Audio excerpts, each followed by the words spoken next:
What is up? This is your LA in a minute, and I'm here in Pacoima because I want to talk about the life of rock and roll pioneer and LA legend Richard Steven Valenzuela, better known as Ritchie Valens. Let's get into it. Richard was born and brought up in Pacoima in 1941, the son of parents Jose and Concepcion, immigrants from Mexico. His parents were very music-oriented, and he was brought up around traditional mariachi music, flamenco guitar, as well as R&B. Richard Valenzuela expressed an interest in making his own music by the age of 5, and his parents encouraged it, so he took up the guitar, the trumpet, as well as the drums. Now, Valenzuela was actually left-handed, but he was so eager to learn the guitar that he mastered the traditional right-handed version of the instrument. Richard attended local schools, including Pacoima Junior High, where in 1957 there was a mid-air collision directly over the school which rained down airplane parts and ended up killing 7 students. Richard was not at school that day because he was attending the funeral of his grandfather.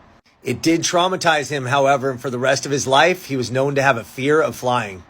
Richard continued attending Pacoima Junior High, and he brought his guitar to school to sing and play songs for his friends on the bleachers. That exposure was enough for him to be invited to join a local band, the Silhouettes, where he initially started as the guitarist. When the main vocalist left the group, Richard, now known as Ritchie, took the main role, and October 19, 1957, he made his performing debut as lead singer of the Silhouettes. In May of 1958, Bob Keane, the owner of a record label, DeFi Records in Hollywood, was given a tip about a young performer in the North Valley who was known as the Little Richard of Pacoima, and Keane went and checked him out. Keane was so smitten with his performance that he invited Valenzuela to audition, and that audition went so well that he signed Valenzuela to his first contract. By July, Valenzuela was already recording his first tracks at Gold Star Recording Studios, Come On Let's Go and Framed. Both songs were a success. So Keane was the one who suggested Valenzuela shorten his surname to Valens so it had a wider appeal and it wasn't limited to one ethnic group. Whether it was the name change or his immense talent, Ritchie Valens' next record, Donna, with the B-side La Bamba, sold more than 1 million copies and was certified gold. Ritchie Valens was ascending into superstardom. He was the first Latino, the first Mexican to cross over as a mainstream rock and roll superstar.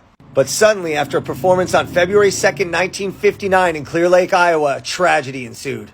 En route to Fargo, North Dakota, along with Buddy Holly and J.P. Big Bopper Richardson, the plane crashed for reasons still unknown to this day.